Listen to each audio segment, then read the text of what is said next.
할렐루야. 가치관이라는 게 있습니다. 가치관이라는 게.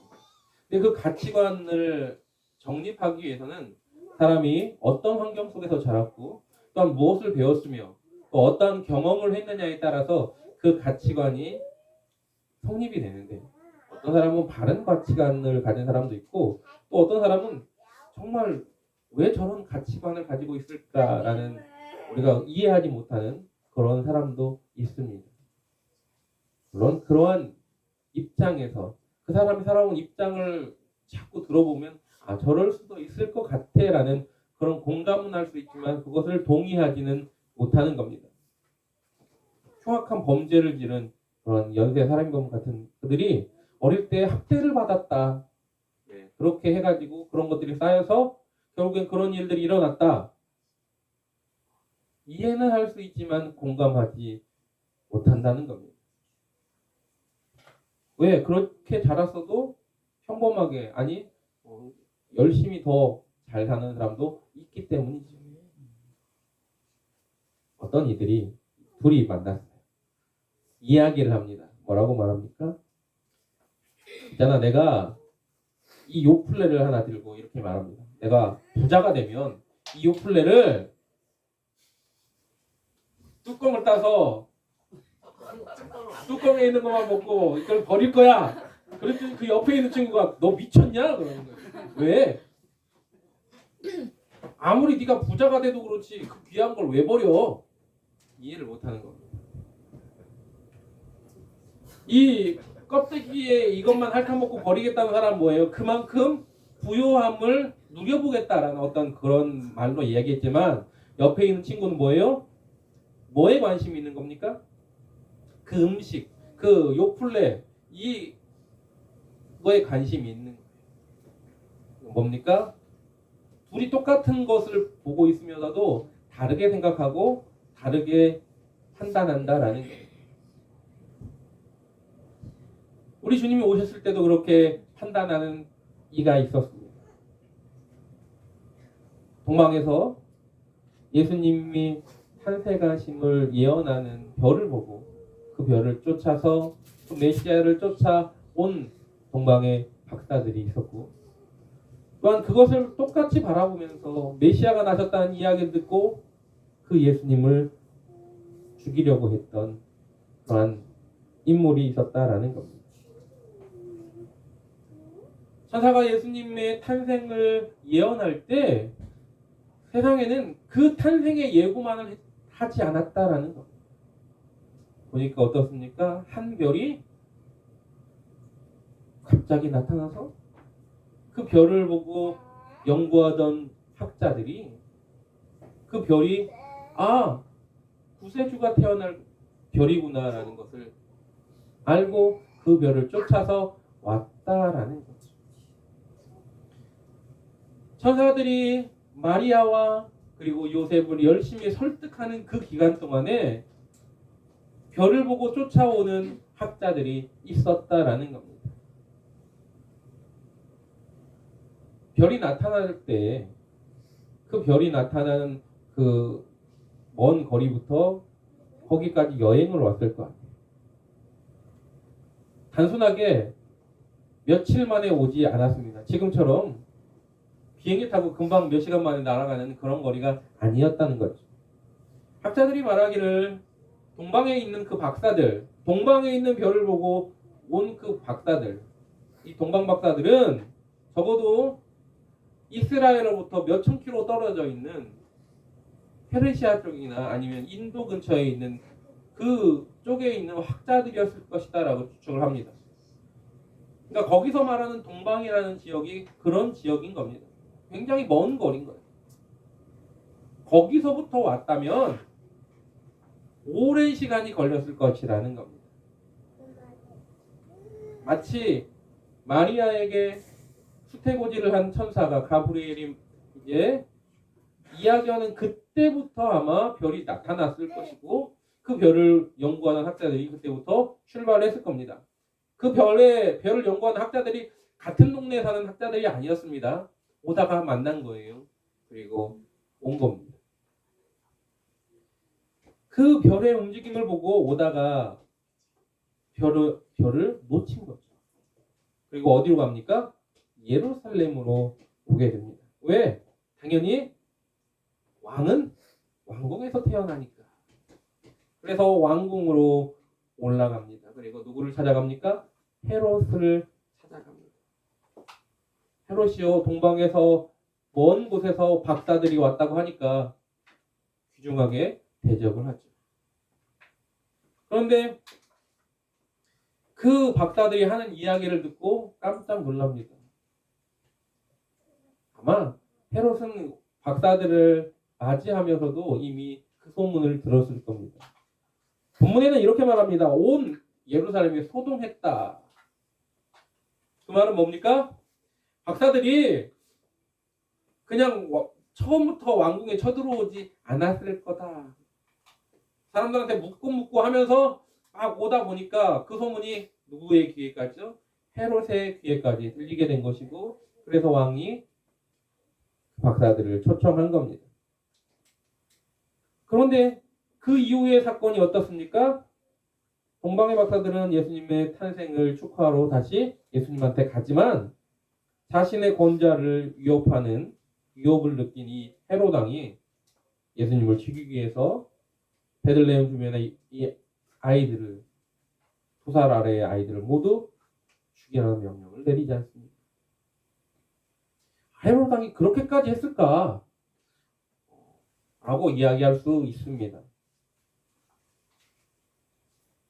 이 헤롯 왕은요, 이두메인이에요. 이두메인이라는 건 뭐냐면 예루살렘 그 이스라엘 남쪽 지방에 있는 한 지역의 이름이고요. 이 이두메인이라는 건 이삭의 아들 에서의 후예들을 이야기합니다. 그러니까 헤롯 왕은 에서의 후예였던 것이죠. 그러다가 로마에 잘 보여서 로마에 그 발탁돼 가지고 그곳에 왕으로, 분봉왕으로 임명이 된 사람입니다. 그는 줄을 잘 타기도 했어요. 그 옥타비아누스가 안토니우스와 싸우면서 이겨서 그가 왕이 됩니다. 황제가 되죠. 아우구스투스라는 존엄자라는 뜻을 가지고 있는 황제가 됩니다. 로마의 초대 황제. 그 황제의 줄을 댄 겁니다. 잘. 그래서 그곳에 분봉왕이 되었어요. 그는 그 지역을, 로마를 등에 업고 그 지역을 완전하게 평정하며 헤롯 대왕이라는 이름을 들을 만큼, 그 헤롯 대왕 이후에 이렇게 분봉왕으로 있는 다음에 갈릴리 지역, 이쪽 지역 이렇게 나눠지면서 왕이 생긴 거지, 총독도 생기고 그런 거지, 이미 그때는 헤롯이 대왕으로서 이스라엘 지역을 다 다스렸습니다. 그런데 그는 권력에 굉장히 집착했던 인물이에요. 잘한 것도 있죠. 잘 보이기 위해서 권력 지향형이라고 있잖아요. 이스라엘 백성들이 어떻게 하면 나를 잘 따를까 해서 그가 맨 처음에 한 게 뭐냐면 바로 학계 선지자가 세웠던 수룹바벨 성전, 그 수룹바벨 성전이 다시 무너졌을 때 그걸 다시 세웁니다. 헤롯 성전을 40년 동안 세웁니다. 이스라엘 사람들한테 지지를 받았을 거예요. 다른 나라 사람임에도 불구하고 우리의 그 성전을 세워줬다. 그런 지지력이 있죠. 그는 굉장히 권력에 심취한 인물이었습니다. 그에게는요 10명의 아내가 있었고요. 첫째 아들이 반란의 기미가 보이자 그를 바로 죽입니다. 둘째와 셋째 아들도 그 어미들과 함께 다 죽여요. 내 권력을 탐하려고 하는 이들은 다 죽입니다. 아들이고 뭐고 필요 없습니다. 근데 거기서 그친 게 아니에요. 아들들의 장례식 때 백성들이 제대로 슬프게 울게 하려고 그 근방에 있는 첫째 아들 모두 죽입니다. 너희들도 그 슬픔을 함께 느껴라. 그게 바로 헤롯이. 그러니까 이 흔히 영유아 사건, 그러니까 영유아를 죽인, 베들레헴 근처에 영유아를 죽인 사건이 역사에 기록되지 않았다라고 할지라도 헤롯이 그러고도 충분히 남을 만한 인물이라는 겁니다. 성경 외에는 그런 역사적인 일들이 없어요. 분명히 역사서에는 없습니다. 그러나 헤롯은 그러고도 남을 사람이다라는 겁니다. 그런 헤롯이 누구를 만나요? 동방에서 별을 연구하던 학자들을 만납니다. 여러분, 학자들은요 굉장히 순수합니다. 어떻게 보면 어리숙해요. 세상을 모릅니다. 항상 그것만 보고 연구했던 사람들은요 어떤 사회적인 어떤 그런 관점에서 보면 맹합니다. 속여먹기 굉장히 쉬워요. 목사님들도요 다른 어떤 사회에서 일을 하지 않은 사람들은 이렇게 조금 뭐라고 할까 그쪽만 보고 있기 때문에 자기들하고 나하고 똑같다라는 생각들을 항상 가져서 그래서 조금 맹한 구석들이 있습니다. 예전에는 더 했어요. 지금은 그래도 많은 매체들이 있어서 그걸 접하고 그러지만 예전에는 참 저렇게까지 모를까 하는 사람들이 참 많았습니다. 왜? 성경 외에 나머지 뭐 그런 부분에서 참 못하는 사람들이 많았다라는 겁니다. 그런 이가 동방박사를 만나니까 자기에게 잘해주는 그 동방박사들이 헤롯을 보니까 너무 잘해주는 거예요. 그래서 있는 얘기 없는 얘기 싹 하는 겁니다. 위주알, 고주알 싹 얘기를 하는 거죠. 언제부터 이 별이 보였니? 그러면서 그 별을 보고 이제 나중에 경배하러 갔을 때 좀 알려줘. 누군지 좀. 생각했을 때 좀 더 이렇게 어떤 정치적인 사람이나 이런 사람이 딱 들으면 왜 알려달라고 하지? 아니요. 어떤 왕이 미쳤다고 그 새로운 왕이 태어난다고 하는데 가서 경배하겠다고 그런 왕이 어디 있겠습니까? 근데 또 믿어요. 알려주겠다고. 그리고는 다짐하고 가지 않습니까? 근데 그가 하려고 했던 건 뭡니까? 죽이고자 했던 겁니다. 예수님이 어떤 분이십니까? 우리 모든 죄를 용서하시고 분명히 십자가를 지실 그런 운명을 타고 나신 분이고 그러기 위해 오셨습니다. 하지만 헤롯한테 죽으려고 오신 분은 아니다라는 겁니다. 주님은요, 우리 주님은 그렇게 죄 많은 헤롯조차 회개하고 돌아오면 구원하려고 오신 분입니다. 그런데 그 헤롯은 그걸 모릅니다. 그래서 죽이려고 한 거죠. 물론 몰랐기 때문에 그럴 수도 있겠죠. 그러나 그것보다 더 큰 문제는 뭡니까? 이미 헤롯은 그런 인물이라는 겁니다. 헤롯은 권력에 눈이 멀어서 자기 눈앞에 보이는 내 권력에 내 정치에 방해가 되는 모든 이들을 죽이던 인물이었다라는 겁니다.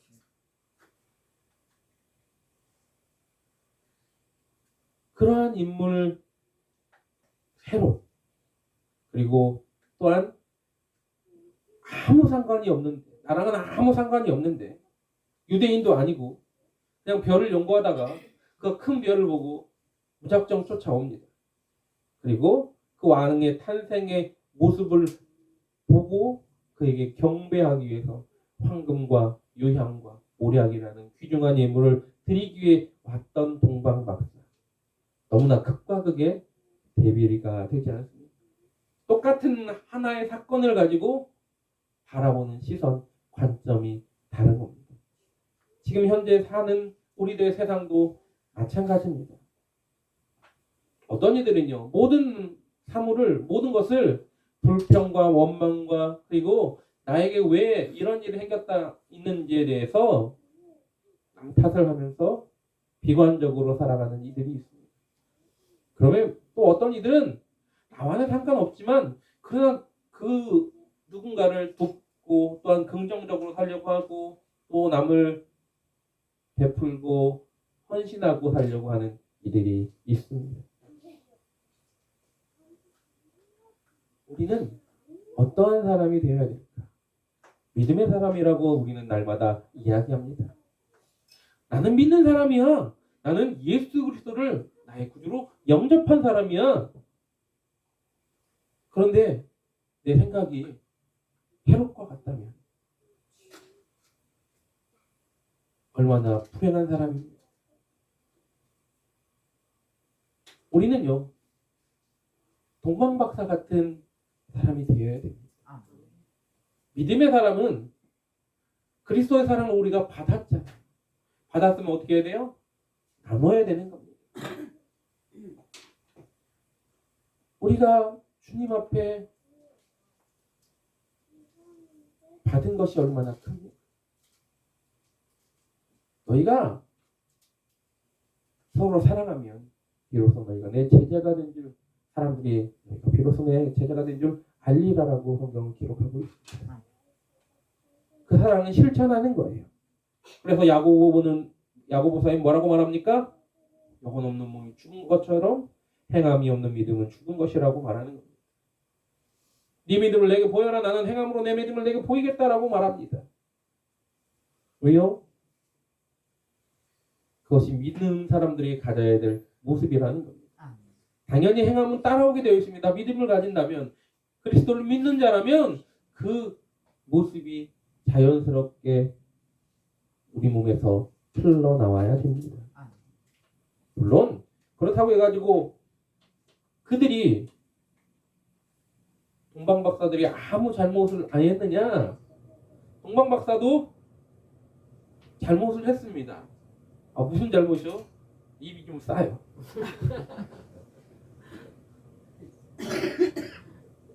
여러분, 법을 몰랐다고 해서 여러분 그 사람이 잘못 안 한 게 아니지 않습니까?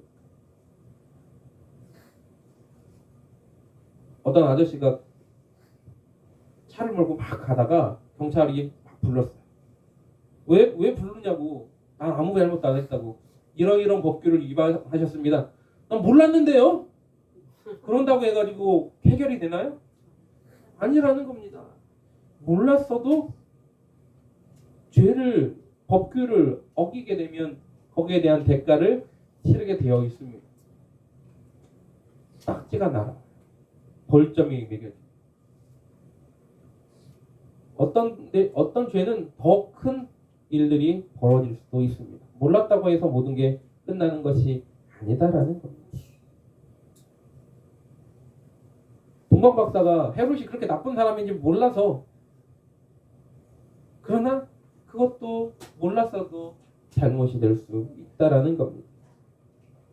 그들의 공통적인 모습, 다 실수하고 잘못을 범한다라는 겁니다. 여러분, 모든 사람은 다 실수를 하고 죄를, 잘못을 범하게 되어 있습니다. 동방박사들은 예루살렘으로 가야 됐습니다. 베들레헴으로 가야 됐습니다. 그들이요, 별을 잘 따라왔으면 별이 결국은 베들레헴으로 그들이 인도했을 거예요. 그런데 중간에 별을 잃어버린 겁니다. 그리고 어디로 가요? 예루살렘으로 가요. 별을 놓쳤으면 별이 다시 나타날 때까지 기다렸어야 됩니다. 멈췄어야 됩니다. 그런데 어떻게 합니까?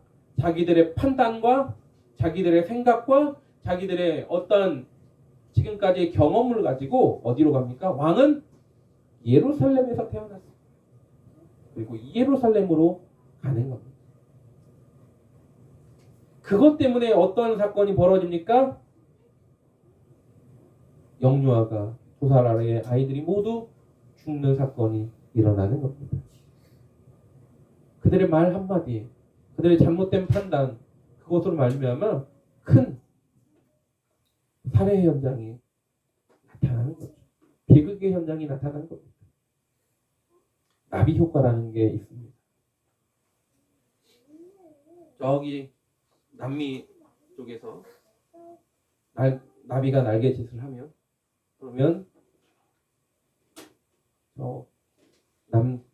서대서양 쪽에서 엄청난 허리케인이 일어서 미국 플로리다를 쑥대밭으로 만든다. 내가 지금 한 작은 실수나 작은 말, 작은 행동이 나중에 눈덩이처럼 불어나서 엄청난 결과를 가져올 수 있다라는 거죠. 그들이 별 생각 없이 행한 그것이 그러한 실수도 큰 결과를 가져올 수 있다라는 겁니다. 먼 동방에서 하나님께서 그들에게 별을 보게 하셨어요. 그리고 그 별을 발견하게 하셨습니다. 그리고 하나님께서 그 별을 보고 그들을 오게 하셨어요. 그럼 그들이 그 별을 보고 왔다면 별이 안 보였을 때는 멈춰야 되는 겁니다. 내 멋대로 내 판단대로 움직이면 안 된다는 겁니다. 하나님이 나를 지금까지 인도하셨다면 그 다음에 하나님께서 나에게 그것을 보이지 않으신다면 멈춰야 되는 거예요. 근데 자꾸 가요. 우리는 자꾸 내 판단이 맞다고 생각을 하고 내가 지금까지 왔던 이 길이 내 경험이 맞다고 생각하고 그쪽으로 막 가려고 하는 거예요. 여러분 그런 판단 믿음의 사람도 그런 판단을 할 수 있습니다. 내가 지금까지 이렇게 믿음 생활을 해왔기 때문에 이렇게 하실 거야라고 판단하고 움직일 때가 얼마나 많습니까? 그러나 그 결과가 때로는 하나님이 기뻐하지 않는 일이 될 수 있다는 겁니다. 리브가가 하나님의 뜻이 야곱에게 있다는 걸 알았어요. 그래서 그 야곱에게 이삭의 장자의 축복을 물려주기를 원했습니다. 그러나 그 방법은 어땠습니까? 내 판단과 인간적인 어떠한 생각을 가지고 그 일을 행하지 않습니다. 그리고 비극이 가족이 뿔뿔이 흩어지는 비극이 일어나지 않습니다. 그 아들을 20년이 넘게 보지 못하는 그런 비극이 일어나지 않습니다. 믿음의 사람이 가져야 될 마음은 동방박사같이 순수한 마음도 있어야 되지만 긍정적인 마음도 있어야 되지만 무엇보다 가장 중요한 건 주님이 말씀하시고 주님이 인도하시는 그 뜻을 따라 움직이는 자여야 된다는 겁니다. 우리 주님이 그러셨어요. 할만하시거든 이 자를 내게서 옮기시옵소서. 그러나 우리 주님 뭐라고 말씀하십니까? 그러나 나의 원대로 마옵시고 아버지의 원대로 되기를 원합니다. 그것이 믿음의 사람이 가져야 될 마음임을 잊지 마시기 바랍니다.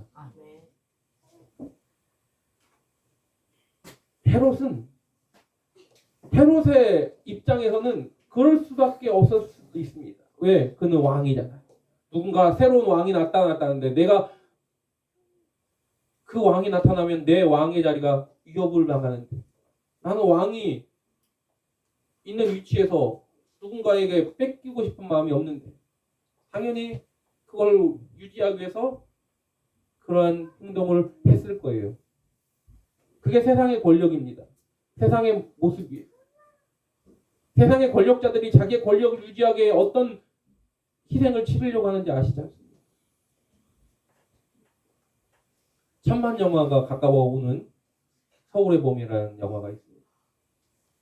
그러니까 그 서울의 봄에 한 인물이 나오잖아요. 예전에 우리나라를 독재했던 어떤 인물에 대한 모습인데 그 인물의 그 잔악성을 너무나 배우가 잘 표현했던 것 같아요. 그런데 그걸 보면서 그 인물이 그 권력을 자기의 권력을 유지하기 위해서 어떤 일을 합니까? 수많은 무고한 시민들을 그냥 다 죽이지 않습니다. 근데 그 인물만 그랬느냐? 그러지 않습니다. 그 전에 있던 독재자의 인물도 그랬어요. 우리나라 경제 발전을 일으킨 건 정말 잘한 일입니다. 하지만 그가 했던 모습, 그 권력을 계속 유지하기 위해서 어땠어요? 많은 희생을 치르게 된 겁니다.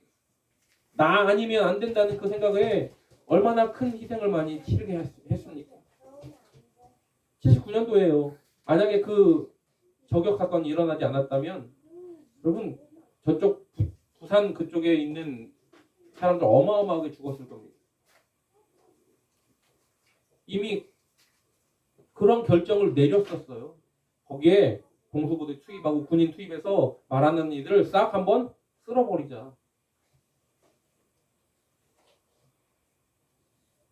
캄보디아의 그 킬링필드 같은 사건이 우리나라에서도 일어나려고 했었던 겁니다. 무엇을 위해서? 권력을 유지하기 위해서. 그들의 입장에서는 그것이 세상의 사람들의 그 입장에서는 그 내 어떤 권력과 내 재산과 내 가지고 있는 것들을 유지하기 위해서는 어떠한 희생도 누구든지 다 방해되는 모든 것들을 다 짓밟고 올라가겠다라는 생각을 가지고 있는 겁니다. 빌 게이츠가 세계 최고의 부자가 되기 위해서요. 자기 앞에 걸어오는 모든 이들 또 이렇게 자기와 경쟁하려고 하는 모든 새싹들을 다 짓밟고 그리고 세계 모든 프로그램을 석권했습니다. MX보다 훨씬 더 좋은 프로그램이 분명히 있었어요. 그럼에도 불구하고 다 짓밟아서 아무도 살아남지 못하게 컴퓨터하고 호환이 안 되게 컴퓨터 회사들을 압박해서 그렇게 만들었던 게 바로 빌 게이츠.